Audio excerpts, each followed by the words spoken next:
ახალი სასწავლო წლის დაწყებამდე სულ რამდენიმე დღე რჩება. მშობლებისთვის ეს პერიოდი ტრადიციულად სერიოზულ ფინანსურ გამოწვევებთანაა დაკავშირებული. სკოლისთვის საჭირო ნივთების, ფორმის, ჩანთისა და საკანცელარიო ნივთების ღირებულება ბევრისთვის ხელმისაწვდომი აღარ არის. მოსახლეობა ამბობს, რომ ფასები წელს განსაკუთრებით გაიზარდა.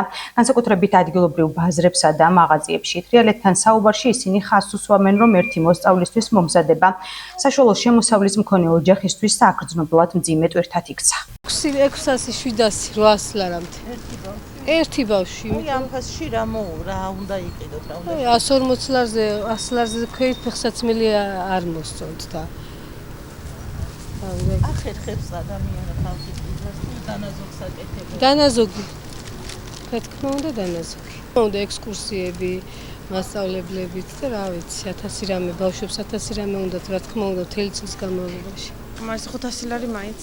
აქ სასწავლო ნივთები. სულ ცოტა ესეც რომ აი ძალიან ისე რომ გაწუდეს ადამიანი სულ ცოტა. ახერხებს ზოგადად მოსახლეობის დიდი ნაწილი რა. უმეტესი შეიძლება მოახერხოს, შეიძლება ვერც გაწუდეს და ნაჩუქრებით და რაღაცა გავიდეს, მაგრამ არ მგონია რა ვიცი. ძალიან ძვირები ღირს ყველაფერი. ჩემს 4 ბავშვი ყავდა რამდენი იყოფა მითხარით, აბა 1000 ლარით არ იყოფა ალბათ. ისეთი მძვირი ღირსულო ყველაფერი ახლა ვეყოფა, რა ვიცი. შეიძლება თუ მათი უყიდი ცოტა მომჭირვეობით და გაჭირვებით შეიძლება იყოს. რამდენი ლარია? 200 მაინც რა. რა შეყოფა 200 ერთ ბავშვს მაინც. ყველაფერი ძვირია, ვერაფერიც ვერ ვნახე. გორიმოში ვიყავი, ვერაფერი ვერ ვნახე. ბავშვს იმდენ უნდა ძვირია ყველაფერი. შვილთა შვილი მყავს. სკოლაში დადის, მაგრამ ვიცი რომ ყველანაირად უნდა ბავშვს ყველაფერი.